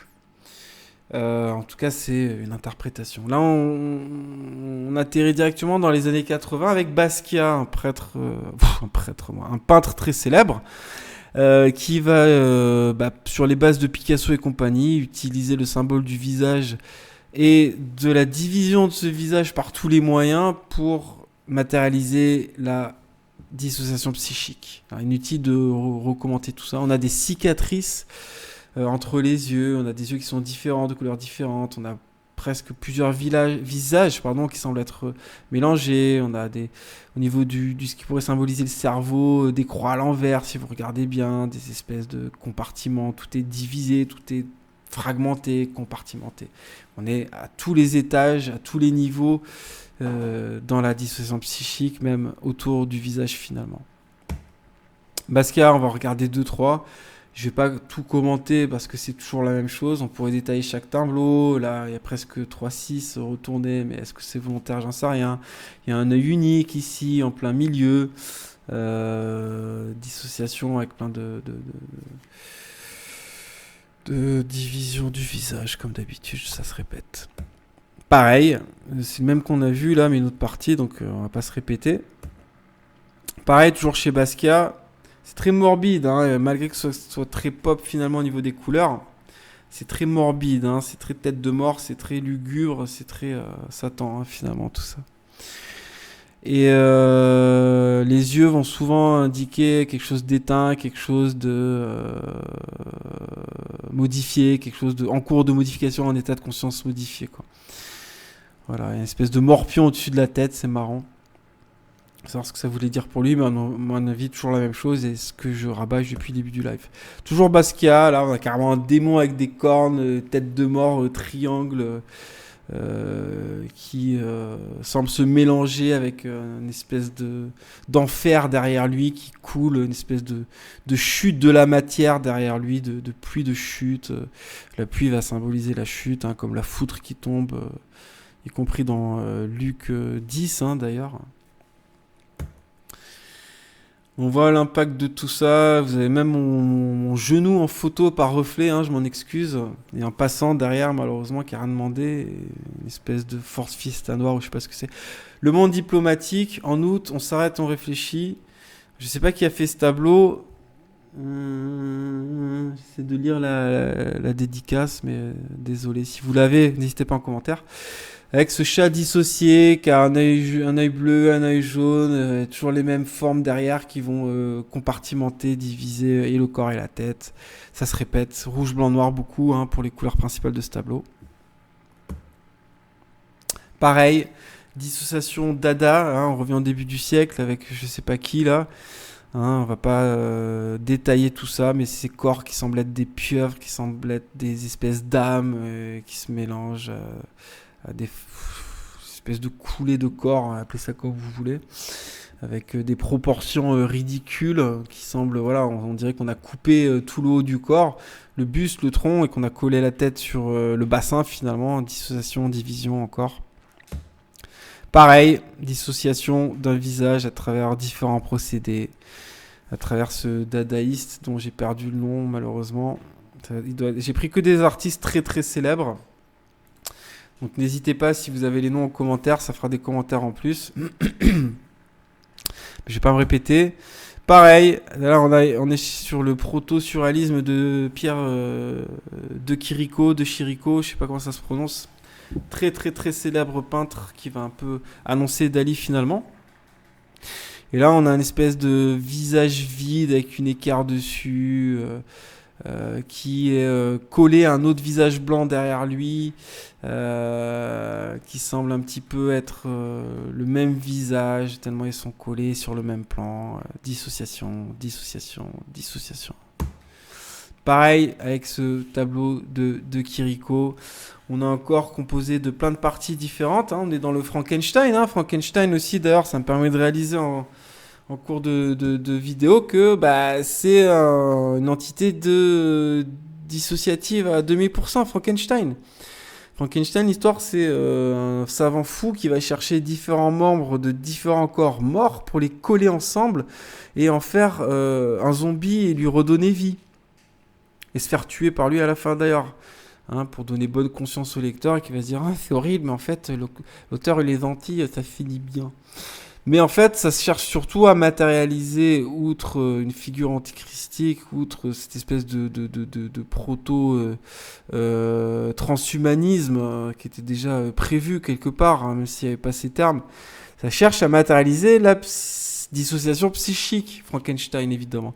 Et là on est dans une espèce de Frankenstein ultra stylisé où chaque membre a une couleur différente, un buste vert, les cuisses rouges, etc., la tête blanche, des espèces d'haltères à la place des épaules, une équerre posée, une espèce de... Enfin bon, on va pas parler dans les détails symboliques, mais c'est très composite, c'est très divisé. Et c'est une espèce de Frankenstein surréaliste, tout simplement. Et encore une fois, ça va symboliser la dissociation psychique. Pareil avec ce personnage qui est à peu près le même. Espèce de mascotte de Chirico. On va pas s'attarder là-dessus. Et voilà. Maintenant, on a quand même vu pas mal d'artistes. Il y en aura peut-être un ou deux autres après. On va voir quel type de forme cette dissociation psychique elle peut prendre à autre époque. Parce que ça, en fait, c'est une capture d'un clip d'Ariana Grande. Hein. Et là, on est dans le symbole de la dissociation psychique à 2000% avec ce même visage qui est copié-collé dans un montage vidéo 1, 2, 3, 4, 5, 6, 7, 8, 9, 10 fois. Voilà. On va pas répéter ce qu'on a dit depuis le début, mais vous allez voir avec d'autres captures de ce même clip que c'est très flagrant et que vous allez le voir quand vous allez intégrer ça dans votre conscient, que les symboles de dissociation psychique, ils sont partout dans la culture des serpents. Hein, le live, il pourrait faire 28 heures d'affilée, voire 28 ans. C'est le même clip. On a ce personnage nu comme une poupée avec des espèces de genouillères très enfantines face à plein de miroirs d'elle-même qui sont même pas en face, hein, comme si les miroirs avaient absorbé son âme. Et là, elle s'enlève carrément son propre visage, elle n'a plus de visage. On est dans un processus de dissociation psychique, comme je me tue à vous le dire, depuis maintenant un an, depuis un an et demi, je pense. J'ai l'impression que ça fait un an que je dis un an, depuis le live numéro 12, où finalement, là, elle se dissocie elle-même, et symboliquement, elle se fait dissocier. Il faudrait voir le clip en entier. Il doit y avoir un symbole de dissociation psychique avec un adulte, un personnage sauvage, un géant, un robot ou que sais-je encore, et qui va enclencher dans la symbolique du clip le processus dissociatif. Pareil, pour vous aider à mieux comprendre tout ça, ça se passe de commentaires vu que ça se répète tout ça. Elle n'a pas de visage et tous ces copier-coller de son visage à ses pieds symbolise la dissociation psychique. Là, c'est le même clip, mais pour montrer qu'il y avait aussi le symbole de la chute qui a été permanent dans la cérémonie de fermeture des JO 2024 de Paris, où il y avait la chute présente à tous les étages. Hein. Donc vous avez autant sur l'affiche, autant à la fin avec Tom Cruise qui chute pour aller sur sa petite moto, avec autant un passage dans un montage très long avec plein de chutes d'athlètes, hein, très valorisé la chute. Ça, ils l'ont pas dit hein, quand ils ont expliqué à l'antenne le petit Thomas Joly, qu'est-ce que ça symbolisait. Oui, c'est l'humanisme, tout le monde le sait, mais à la fin, on va tous s'enfiler. Ah non, là, ça, il a pas dit non plus. Mais en tout cas, l'humanisme, partout, la paix, la solidarité, etc. Quand on s'unit, eh bien, on peut tout accomplir. Mais en fait, les symboles de la cérémonie de fermeture, c'est la chute luciférienne de partout. Je vous renvoie encore une fois à Luc 10, à d'autres passages, y compris d'Ésaïe, pour comprendre pourquoi la chute est associée à Lucifer, c'est-à-dire à Satan. Et il y avait aussi ce symbole de Lucifer, donc un espèce d'individu qui portait la lumière, hein, le personnage principal qui était tout doré, hein, qui avait ces petites abeilles qui l'aidaient à façonner son monde maçonnique, hein, les petites abeilles, la ruche et les abeilles, c'est un symbole maçonnique par excellence aussi, très prisé des maçons, avec une allégorie du pouvoir pyramidal, hein, tout simplement, la ruche, avec une grande abeille chef qui préside toutes les autres, et plein de strates qui vont ne servir qu'à la servir, hein, finalement. C'est normal chez les insectes, les fourmis et les abeilles, un peu moins chez les humains. Hein. Avant, on lorgnait du côté des animaux, c'était pas fameux, mais si c'est carrément pour revenir au stade insectoïde, ça va pas le faire. Et du coup, on avait le symbole de l'individu qui porte la lumière et qui était aidé de plein d'espèces d'extraterrestres, là, de sbires sans âme, de fantômes, appelez ça comme vous voulez. Et donc là, pour revenir sur l'image que vous avez sous les yeux, c'est Ariana Grande qui se laisse chuter. Et un autre symbole qui est souvent repris dans la culture des serpents, c'est quand tu te laisses chuter et que tu es rattrapé par tes amis. Et ça y était au JO, si vous avez bien regardé la cérémonie de fermeture, il y avait des individus masqués qui chutaient et qui étaient rattrapés par leurs congénères, leurs compères, hein, appelez ça comme vous voulez, leurs frères, hein, il faudrait dire finalement. Et ça, c'est un des rites maçons auxquels ont droit les initiés en tout début de processus initiatique finalement. Hein. Vous devez, à un moment donné, dans beaucoup de loges depuis très longtemps, des siècles maintenant, vous laissez tomber en étant aveuglé, hein, à l'arrière. Et vous êtes rattrapé par vos frères et c'est censé vous faire symboliser. Waouh, oh purée, hein. Franchement, grâce à tes frères, tu peux te faire sauver tout le temps, hein. C'est trop bien la franc-maçonnerie. Voilà. En fait, c'est la chute luciférienne qui est symbolisée ici, hein, tout simplement. Allez, on continue l'aventure. On allait jusqu'au bout. On va revenir au début, parce qu'il y avait des trucs au début que finalement je gardais pour la fin. Et après, je vais vous laisser pour pas que ça soit trop long non plus. Là, vous avez un panel. Attends, par contre, le chat qui veut débrancher, ça va pas le faire. Merci. Ah là, on va revenir là.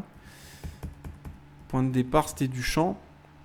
Là, c'est voilà, une expo à la con, j'ai envie de dire. Un artiste pas très très connu, mais de notre époque, des années 2020.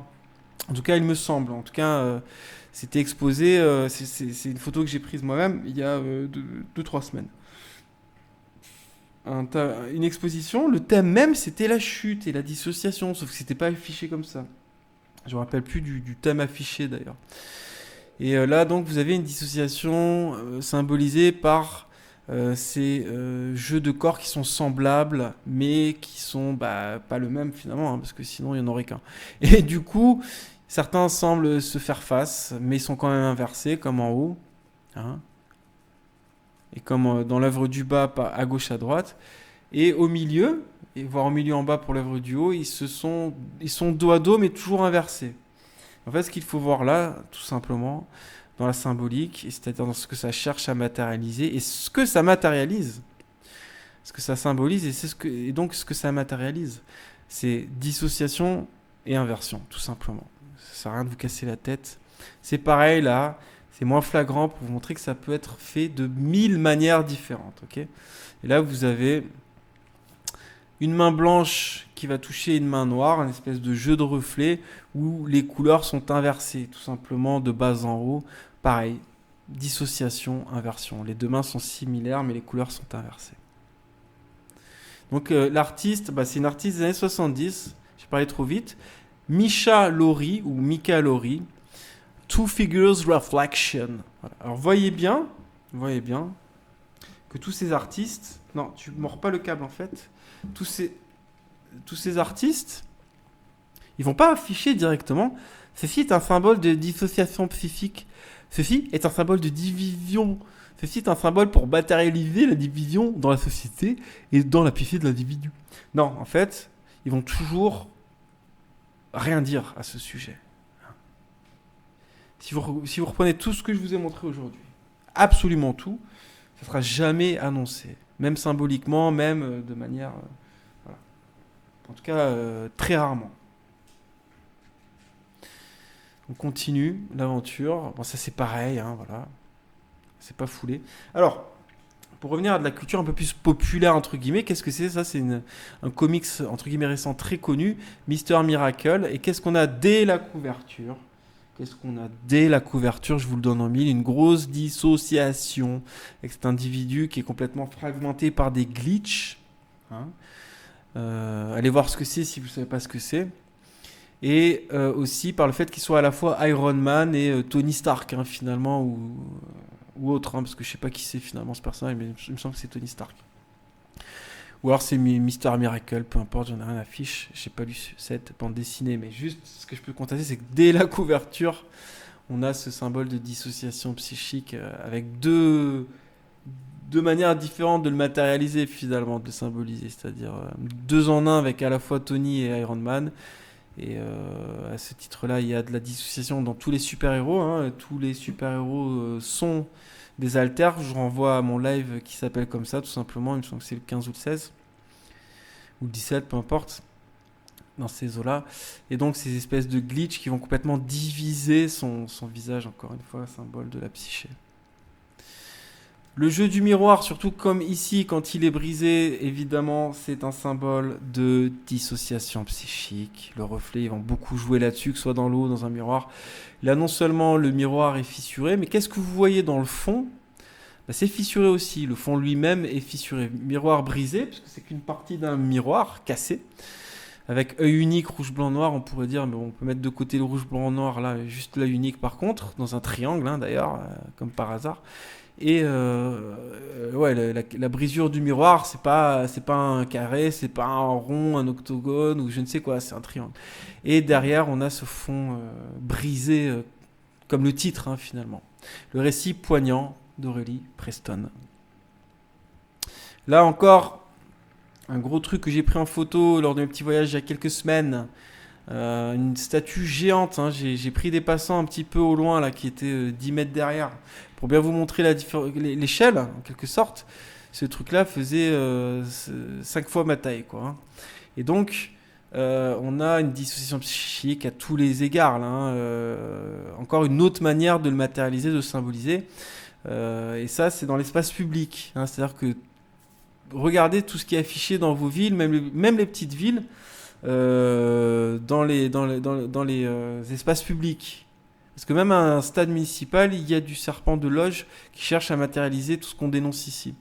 Donc là, voilà, c'est divisé en deux au niveau du visage, mais aussi au niveau de la profondeur. On voit les boyaux, on voit aussi à la fois la chair, on voit les muscles à droite, etc., etc. Voilà. Pas la peine de détailler. Ça, c'était dans les Olympiades de Verdi, dans une version moderne, qui est passée à la télé récemment. Et on a un personnage cornu avec du noir autour des yeux, hein, coucou les DEP, c'est-à-dire les pédérastes. Et on a un visage qui est comme collé à elle, hein, avec cette espèce de masque, ce corps masqué, c'est un autre personnage derrière elle. Et ça, comme on peut le voir ici, pendant tout cette version wokisée des Olympiades de Verdi, qui devait être un gros serpent, on a ce jeu de dissociation avec plein de personnages qui ont le même masque. Hein, rappelez-vous, dissociation, ça va être symbolisé par la division, mais aussi par la multiplication. Hein, voilà. Donc là, vous avez cette espèce de personnage démoniaque avec des cornes et des yeux noirs. Le truc en léopard, on en parlera aussi un jour. Mais aussi, surtout, cette dissociation avec plein de personnages différents qui ont exactement le même masque autour d'elle, qui sont d'ailleurs autour de sa tête. Hein. Matérialise. Remarquez aussi qu'il y a une espèce de squelette de bouc posé sur son épaule droite. Donc l'épaule à gauche quand on est spectateur. Voilà, pour vous montrer aussi que même des artistes très récents vont chercher à matérialiser cette dissociation. Salut, je m'appelle Lily et nous sommes plusieurs artiste de Lily Reynaud-Dauer, qui est une contemporaine, qui a 50 ans à peu près, qui est donc exposée de son vivant, etc., en ce moment au Palais de Tokyo, là où il y a eu la célèbre œuvre pédo de je sais plus qui. Et on a le même principe, exactement le même principe, ok ? Donc je vais pas lire le texte, on s'en fout, mais c'est assez explicite là. Je m'appelle Lily et nous sommes plusieurs, au même titre que les symboles satanistes sont de plus en plus constatable, de moins en moins voilé. Et au même moment où je dis ça, je vois un petit lézard à l'intérieur alors que tout est fermé, il va falloir le faire sortir. Les symboles de dissociation sont de moins en moins voilés. Alors, comme je vous l'ai dit, pendant 100 ans, ils l'ont caché, ils l'ont voilé, mais c'est de plus en plus explicite. Et maintenant, la même artiste qui va nous montrer comment elle symbolise sa dissociation, c'est un autoportrait. Avec un personnage divisé en deux, avec rien au milieu, on a gommé le nez, etc. Et ça semble être comme le même visage divisé en deux, tout simplement. Il n'y a pas besoin de passer 8 heures d'analyse là-dessus. Et avec un jeu de moi devant la glace toute nue, tout en dansant et en argent. Hein. Voilà, tout simplement. Le jeu de reflets va beaucoup être utilisé pour symboliser la dissociation psychique à notre époque. Voilà. Allez, je m'arrêterai là, les amis. Ah non, j'ai oublié le principal. Regardez que même dans le logo de la Lycra, il y a ce symbole de dissociation psychique, avec 3 fois le même profil, en plus en mode noir, blanc, rouge. C'est quand même marrant, hein. Moi, ça me fait pas rire. Et là, c'est pareil avec le Mad and Life Institute de Ricard ou je sais pas qui. Allez voir, c'est plus ou moins bouddhisto, théosophe, je sais pas quelle connerie c'est. On a 1, 2, 3, 4, 5, 6, 7 fois ou 8, je sais pas, peut-être j'ai mal compté, le même personnage avec limite un espèce d'hexagramme au milieu. Et si vous voulez pas le voir celui-ci, on est obligé de dire par contre que ça forme une espèce de rose avec ses petits pétales, hein. Et le symbole de la rose, à chaque fois qu'il est quelque part, avec ou sans croix, on peut commencer à se poser des questions. Alors quand il y a une croix avec, c'est plus la peine de se poser les questions puisqu'on a la réponse sous les yeux carrément. Qu'est-ce qu'on pourrait dire là-dessus ? Toujours c'est des individus sans œil. Dans les deux cas, en tout cas, voilà, il y a pas de conscience derrière ces visages. C'est des PNJ, c'est des golems. Hein. On cherche à matérialiser à travers ces symboles, ces logos, la dissociation psychique chez le Gogoi, hein, chez le golem. Et là, pour vous montrer que c'est très présent à un stade municipal, et je crois que c'est la dernière image du live, on a une image d'Issingeau, une petite ville, en HD cette fois-ci, contrairement au live précédent, réalisé en compagnie, au live réalisé en compagnie de Rino de la chaîne On marche sur la tête, abonnez-vous à sa chaîne. Il y a les liens d'ailleurs dans l'analyse qui s'appelle Une pluie de symboles de la culture des serpents, qui est très récent. Et on avait cette image, mais prise en photo par mes soins pendant une balade à Issingeau, affichée dans un panneau publicitaire municipal, un panneau municipal en fait. Et là, vous avez l'image en HD pour bien vous montrer qu'on a tous les symboles récurrents. Là, c'est ce qu'on pourrait appeler une image de référence pour bien comprendre tout ça, parce qu'on a à la fois l'œil unique, l'œil fermé qui va souvent symboliser aussi la non-conscience. Hein, quand on ferme les yeux, qu'il se passe quelque chose, c'est qu'on se laisse faire, par exemple. Les roses dans les cheveux, je vous renvoie mon live au nom de la rose numéro 1 pour bien comprendre ce que ça veut dire, mais en gros, partout entre païens, et avec des enfants et des adolescents si possible. Le papillon, qui est un des symboles principaux de dissociation psychique, de processus MK, etc. Et un peu de rouge, blanc, noir, vite fait, si on accepte le bleu, de la rose bleue et du logo, de la typographie de droite. Et donc, vous avez tout dans cette image, hein, mais on a vu que ça pouvait prendre plein d'autres formes. On voit que le visage est à la fois textuel et à la fois un visage, hein, c'est à la fois de la peau et à la fois du texte. Donc il y a 10 000 manières de jouer tout ça, mais on voit aussi que en haut du visage, c'est comme si le visage explosait et devenait des papillons, devenait des roses. Bon, voilà. Bon, je vais vous laisser souffler 5 secondes. 1, 2, 3, 4. Bien. Et puis, voilà, tout est dit. Je vous remercie d'avoir écouté ce live. Désolé pour les fins de phrases un peu tataïsants. J'ai jamais rien fait de tataïsant de ma vie, pourtant. Mais voilà, parfois on a des énergies féminines à notre société, à force de boire de l'eau du robinet, malheureusement. Il y a peut-être un peu d'atrazine qui traîne encore là-dedans, que sais-je, ou autre. Et en tout cas, merci d'avoir écouté. Si vous avez des commentaires, écrivez-les. Restez courtois dans les commentaires, parce que si ça prend d'eau direct ou si c'est en mode insulte ou je ne sais quoi, vu que ça représentera un intérêt pour personne, ça sera dégagé directement. Et en plus, quand on bloque quelqu'un sur YouTube, tous ces commentaires deviennent invisibles à jamais finalement. Mais ça fait longtemps que je ne l'ai pas fait, même bien que je me sois pris la tête avec des personnes, pour rester poli, récemment dans l'onglet communauté. J'ai pas banni la personne, alors que j'ai quand même supprimé 2-3 commentaires qui étaient complètement débiles.